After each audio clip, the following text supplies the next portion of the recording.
DJ Kiss, a shout out to DJ Kiss. Who's always on it. Had the Frank Sinatra for the Italian-inspired part of our show, and then we're switching it up to a little Michael Jackson Thriller to bring in our next guest this morning. We have Phantom Detectives. We are going to get a glance into the paranormal with Phantom Detectives. This Pennsylvania-based crew operates in Delaware and is here to show us what they do. So welcome, everyone. Welcome. Thank you so much. Thank you for having us. We're really excited, but before we go there, because you know Ivan and I are like, whoa, wait a second, is there a ghost in here? Please introduce yourself. Sure. I am Joshua Chairs, director and founder of Phantom Detectives, LLC. I'm Melissa Ferrazano. I am the team's psychic medium and case manager of Phantom Detectives. All right. Melissa. And I am Rick Werner. I am the lead investigator of the team. I'm also the tech manager and the director of client relations. Nice. Okay. Wow. How did the company start? Sure. So I obviously in August 2020 decided to start my own organization, much like anybody else, because I wanted to revolutionize paranormal investigating in the area. So what I did was I came with the name Phantom Detective after watching this old 1950s comic called The Phantom Detective. It was a very popular comic in the day of in the 1930s and the 50s. So I said, I'm going to use this name as a paranormal team. So what I did was I created business cards, created social media pages, had a website constructed from the ground up, as well as obviously had a team email set up. So then I started doing buying my own equipment. Okay. And then what we did was we went ahead and we did a pre-investigation at a place called the Selma Mansion, which is in Norristown, Pennsylvania. Okay. And we learned under a guy named Brian J. Cano from a show called The Haunted Collector with John Zaffis. And he gave us some equipment on how to use EMF meters, how to use voice recorders, how to also properly map with the SLS camera. So he gave us all these knowledge, and we took that knowledge and we did our first investigation at the Sanderson Museum in December 2020. Wow. And what did you find? Let's get to that part. Sure. Now I'm intrigued. Yeah, okay. Did you find anything? Yes, we did. Okay. So during that first investigation, we were in the violin room, which is where there's a violin case there. And there, obviously, you can actually see like a really defined orb, obviously, that was captured at the same time our equipment was going off. At the same time, also our, obviously, a voice recorder was going off. So we had all these things going on. Our security camera was going off, our EMF batteries drained, and there was a huge orb in the picture. And then our second investigation was even more wilder, which I just sent over to your producer, obviously, which is where this door was bolted shut. Mind you, there was no, obviously, wind, there was no rain. And then all of a sudden, this door completely flies open by itself. And I don't know, have no reasonable explanation how that happened. So what would you say, that's a spirit? That was definitely paranormal. Paranormal, okay, Absolutely. so that's the right wording to use. Yep. Okay, paranormal. Now, I have to get right to it. Go ahead. We've been holding back. Go ahead. Do you feel or sense anything? Maybe Melissa can touch on this a little bit more. Melissa, do you feel anything in this room? I do, as a matter of fact. Sorry. Okay. Ivan, you stay right here. Don't you dare leave me. All right, I'm here for it. What do you sense or feel? I feel there is an older gentleman here. There's an older gentleman present, and he likes to sit back and observe. He just likes to take everything in. But the good thing is he's friendly. If anyone is here, they're very friendly. It's very peaceful. So I can assure you there is nothing to be afraid of. Okay. Out there. So let that ease your mind. Yeah. So we have additional guests here. All right, and I'm here for it. That's going to leave me thinking a little bit, but that's Do a lot of companies get or businesses or whatever call you to come out to see or to their business or their rooms, Yeah. or their We buildings? get quite a few people Hotels that reach out or- to us. Yeah. Okay, so let's say that someone was interested in hiring you for your services. Sure. What's the process like? So what we do is we have, obviously the nice thing is on our website, phantomdetectives.org. So Okay. we have a request help tab.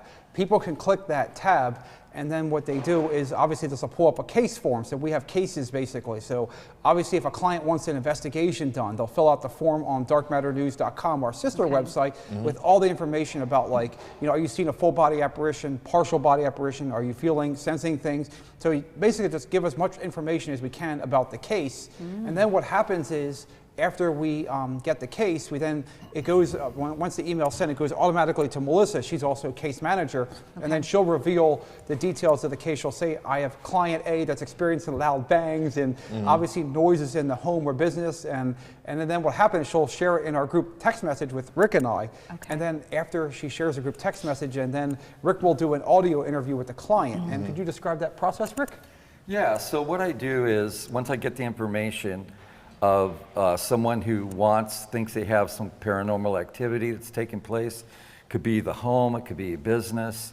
What I do is I will interview the client over the phone, and what we're really looking for at this point is just, what kind of credibility are we getting from this person? Right, sometimes people might see things because maybe they have vision problems, or things like that, or there could be an electrical disturbance that might be causing something that they might think is paranormal nature. So I try to interview them and find out what exactly are they picking up, or have they seen any apparitions or felt the presence of any spirits or anything touching them. Also, were there any witnesses present? Is there anybody in the home or the business that is experiencing the same type of thing? Yeah.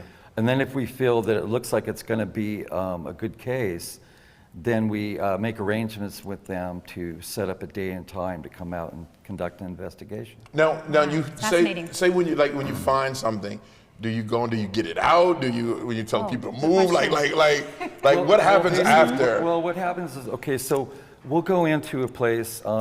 It takes a lot of equipment to come and do an investigation. So we come in, we set up, we have a cordless DVR system. We set up our cameras in different rooms. We'll come in with motion sensing devices. We also use dowsing rods for spirit communication to see if there's any spirit present. We also have a lot of different types of equipment that will measure changes, EMF fields, temperature changes, things like that. We use thermal cameras.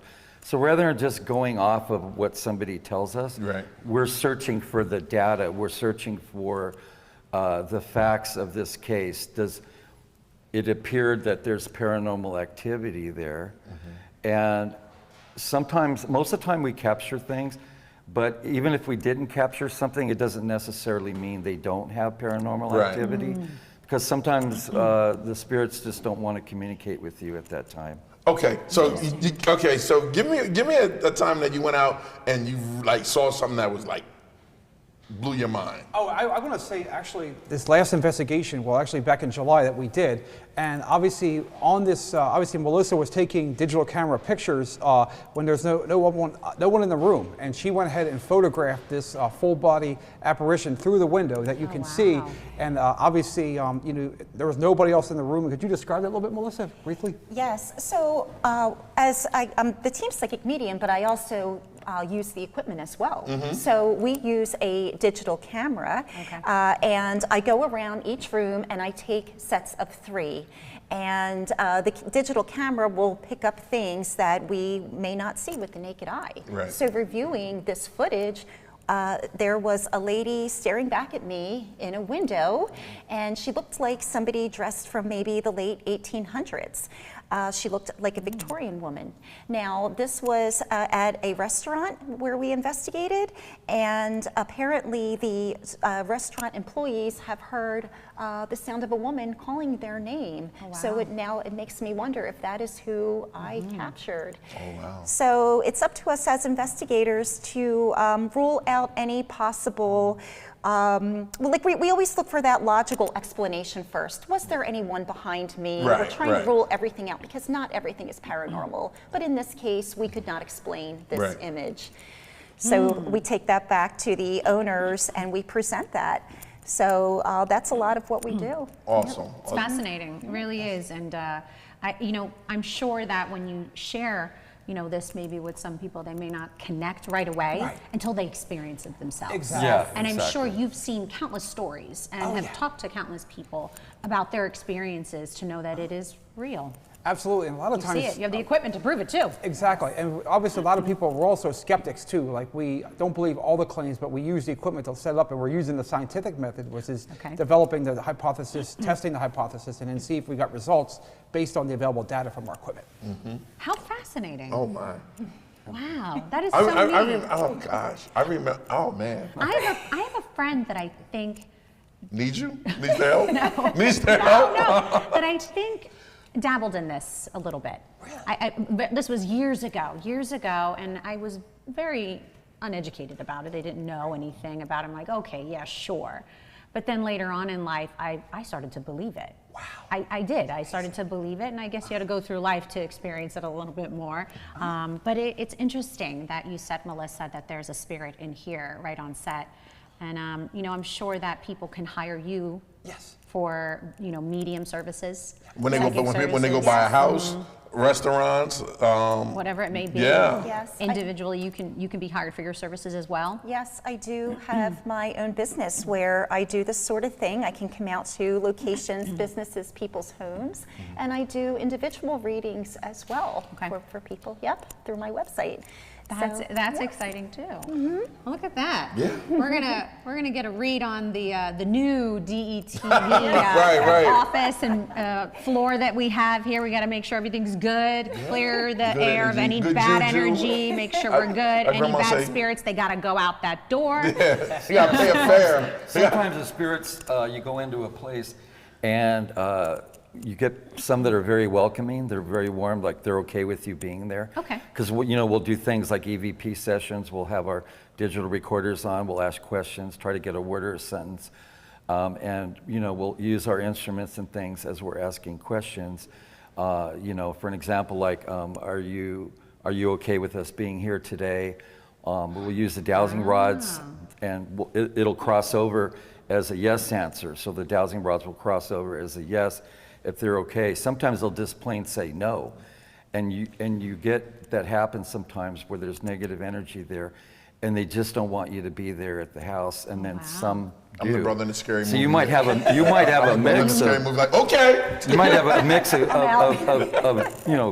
pleasant spirits and some that are not so pleasant, all in the same place. Wow. Okay. I know, right? There's so many questions. There's so little time. I know. Where can people find you, find your services? Sure. So what you can do is you can go to the main website, which is phantomdetectives.org, all one word, PHANT, and then detectives, DETECTIVES.org. We also appear on Google Maps, so you can't miss us. You just type in Paranormal near me, and we'll pop up on Google Maps. So we're right there, and we're easy to find. We also have Dark Matter News, our news division, which was once a part of Art Bell's Midnight in the Desert, who was a radio show host out of Pahrump. We bought his affiliate director's Paranormal News Service, so we have that. Nice. And we also have Melissa's website. It's all from the main phantomdetectives.org website. Yep, you can find me on there as well. You can also find me on psychicmediumautumn.com. Right. And that lists my services. Yep. Excellent, excellent. And I know that we did mention earlier that you're a Pennsylvania-based operation, but you do work in the tri-state area. Yes. So you can move around Delaware, Maryland, New Jersey. Do you go as far as New York? We haven't been to New York yet, to Brooklyn. But we have. I'm sure there's some spirits over there. We have been outside Allentown, which is kind of getting near New York. We've been to the Bucksville House back in July 2023, so we have been starting to work our way up there. Okay, I just thought about this. Have you ever visited Penhurst? Yes, we have, and I heard there are a lot of spirits over there still. My sister's boyfriend's nephew's uncle actually owns it. Okay, so you know people over there. Yes. I've heard that there are still spirits there. Yes. Yes. Yes. I feel it when Absolutely. Have you ever been to Penhurst Asylum before? I'm good. No. Brothers don't make it past the credits. So I happen, a little fun fact about me, I like to visit haunted attractions around this time of the year. Okay. And I have visited Penhurst Asylum before in Pennsylvania, and they always say that they talk about the paranormal activity that is present still to this day, and you could feel it when you walk on the grounds. You could feel it, and I'm not even in tune with it, but you feel that, like the energy, like you get like a shiver, and you're like, okay, there's something here. Something's here. Absolutely. Oh boy, I know. All right, well, thank you so much. Thanks for stopping by. Thank you We guys. gotta bring you It back. was really fascinating. Thank you for sharing with us more about phantom detectives. Thank you so much. Thanks for having us on Thank you board. for having us on. Thank you. All right, we got to bring them back. Yes. And so we go from Phantom Detectives to now Capeless Superheroes. The teachers in Dot Food are coming up next. Do you smell that? Smells like Italian food. That damn Yes. brio. Hang around. We'll be right back. We'll Good see you morning. soon. We'll see you soon. But you say buongiorno, Wilmington. Buongiorno. No, Wilmington.